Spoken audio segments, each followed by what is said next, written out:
ನಮಸ್ಕಾರ ಸ್ನೇಹಿತರೆ, ನಮ್ಮ ಶಿವನಂದಿ ಆಲ್ ಇನ್ ಒನ್ ಚಾನಲ್ಗೆ ಸ್ವಾಗತ. ನಮ್ಮ ಸಣ್ಣ ಪ್ರಯತ್ನಕ್ಕೆ ನಿಮ್ಮ ಬೆಂಬಲವಿರಲಿ. ಪ್ಲೀಸ್ ಸಬ್ಸ್ಕ್ರೈಬ್ ಮಾಡಿ, ಶೇರ್ ಮಾಡಿ, ಬೆಲ್ ಐಕಾನ್ ಪ್ರೆಸ್ ಮಾಡಿ. ಸ್ನೇಹಿತರೆ, ಈ ದಿನ ಶಿವಲಿಂಗದ ಕೆಲವು ಅಚ್ಚರಿ ವಿಷಯಗಳನ್ನು ತಿಳಿಯೋಣ ಬನ್ನಿ.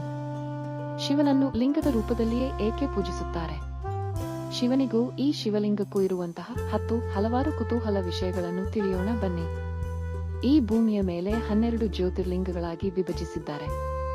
ರಾಮೇಶ್ವರದ ಜ್ಯೋತಿರ್ಲಿಂಗಗಳಾಗಿ ಕೇದಾರನಾಥ, ಸೋಮನಾಥ, ಮಲ್ಲಿಕಾರ್ಜುನ, ಓಂಕಾರೇಶ್ವರ, ಗಿರಿಶಂಕರ, ಮಹಾಕಾಲೇಶ್ವರ, ಭೀಮಾಶಂಕರ, ಕಾಶಿ ವಿಶ್ವನಾಥ, ವೈದ್ಯನಾಥೇಶ್ವರ, ನಗ್ನೇಶ್ವರ ದೇವಾಲಯವೆಂದು ವಿಭಜಿಸಿದ್ದಾರೆ.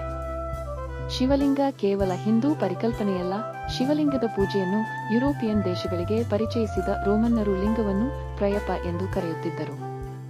ಪ್ರಾಚೀನ ಮೆಸೊಪೊಟೇಮಿಯಾ ನಗರವಾದ ಬ್ಯಾಬಿಲೋನ್ನಲ್ಲಿ ನಡೆದ ಪುರಾತತ್ವ ಸಂಶೋಧನೆಗಳಲ್ಲಿ ಶಿವಲಿಂಗಗಳ ಕುರಿತ ಶಾಸನಗಳು ಕಂಡುಬಂದಿವೆ. ಇದಲ್ಲದೆ ಹಲವಾರು ಶಿವಲಿಂಗ ಶಾಸನಗಳನ್ನು ನೀಡಿದ ಹರಪ್ಪ ಮೊಹಂಜೊದಾರೊದಲ್ಲಿ ನಡೆದ ಪುರಾತತ್ವ ಶಾಸ್ತ್ರದ ಸಂಶೋಧನೆಗಳು ಆರ್ಯರು ವಲಸೆ ಬರುವ ಬಹಳ ಹಿಂದೆಯೇ ಹೆಚ್ಚು ವಿಕಸನಗೊಂಡ ಸಂಸ್ಕೃತಿಯ ಅಸ್ತಿತ್ವವನ್ನು ಬಹಿರಂಗಪಡಿಸಿವೆ. ಶಿವಲಿಂಗವು 3 ಪ್ರಮುಖ ಭಾಗವನ್ನು ಹೊಂದಿದೆ. ಮೊದಲನೆಯದು ತಳಪಾಯ. ಇದು 4 ದಿಕ್ಕುಗಳನ್ನು ಹೊಂದಿರುತ್ತದೆ. ಮಧ್ಯದ ಭಾಗವನ್ನು ಪೀಠ ಎಂದು ಕರೆಯಲಾಗುತ್ತದೆ. ಇದು ವೃತ್ತಾಕಾರವಾಗಿರುತ್ತದೆ. 3ನೇ ಭಾಗವು ದುಂಡಾಗಿರುತ್ತದೆ. ಇದನ್ನೇ ಶಿವ ಪ್ರಾಣ ಎಂದು ಕರೆಯಲಾಗುತ್ತದೆ. ಈ ಭಾಗವನ್ನೇ ಪೂಜಿಸಲಾಗುತ್ತದೆ. ಈ 3 ಭಾಗಗಳು ಬ್ರಹ್ಮ, ವಿಷ್ಣು ಹಾಗೂ ಮಹೇಶ್ವರನನ್ನು ಸೂಚಿಸುತ್ತದೆ ಎಂದು ಹೇಳಲಾಗಿದೆ.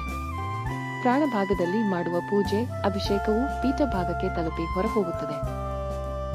ಗುಣಪಡಿಸುವಿಕೆಯು ಲಿಂಗದ ಒಂದು ರೂಪ. ಗುಣಪಡಿಸುವಿಕೆಯು ಲಿಂಗದ ಒಂದು ರೂಪ. ಆಯುರ್ವೇದ ಪ್ರಕಾರ ಗುಣಪಡಿಸುವಿಕೆಯಲ್ಲಿ ಪ್ರಾಣ ಲಿಂಗದ ರಚನೆ ಅಥವಾ ಪ್ರಾಣದ ಸಾಂದ್ರತೆಯನ್ನು ಸೂಕ್ಷ್ಮ ಮಟ್ಟದಲ್ಲಿ ರಚಿಸುವುದು, ಆಳವಾದ ಗುಣಪಡಿಸುವಿಕೆ ಮತ್ತು ನವ ಯೌವನ ಪಡೆಯುವುದನ್ನು ಅನುಮತಿಸುತ್ತದೆ. ವೈದಿಕ ಜ್ಯೋತಿಷ್ಯದಲ್ಲಿ ಶಿವಲಿಂಗವು ಸೂರ್ಯ, ಚಂದ್ರ, ಗ್ರಹಗಳು ಮತ್ತು ನಕ್ಷತ್ರಗಳ ಹಿಂದಿರುವ ಬೆಳಕಿನ ಶಕ್ತಿಯನ್ನು ಪ್ರತಿನಿಧಿಸುತ್ತದೆ.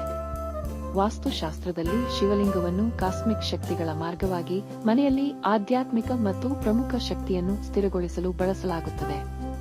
ಇನ್ನು ಹೆಚ್ಚಿನ ವಿಡಿಯೋಗಾಗಿ ನಮ್ಮ ಶಿವನಂದಿ ಆಲ್ ಇನ್ ಒನ್ ಚಾನೆಲ್ಗೆ ಸಬ್ಸ್ಕ್ರೈಬ್ ಮಾಡಿ, ಬೆಲ್ ಕ್ಲಿಕ್ ಮಾಡಿ. Thank you.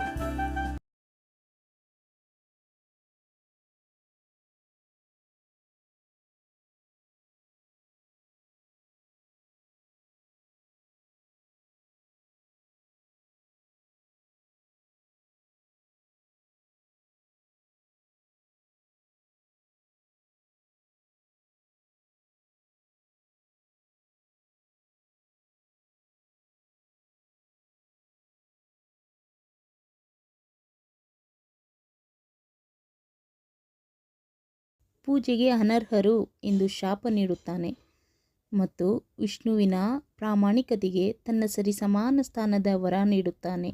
ಅವರಿಬ್ಬರಿಗೂ ತಮ್ಮ ಜನ್ಮವು ಈ ಜ್ಯೋತಿರ್ಲಿಂಗದಿಂದಲೇ ಆಗಿದ್ದು ಎಂದು ವಿವರಿಸಿ, ಅವರಿಬ್ಬರಿಗೂ ಜಗತ್ತಿನ ಸೃಷ್ಟಿಯ ಮತ್ತು ಪಾಲನೆಯ ಜ್ಞಾನವನ್ನು ನೀಡುತ್ತಾನೆ.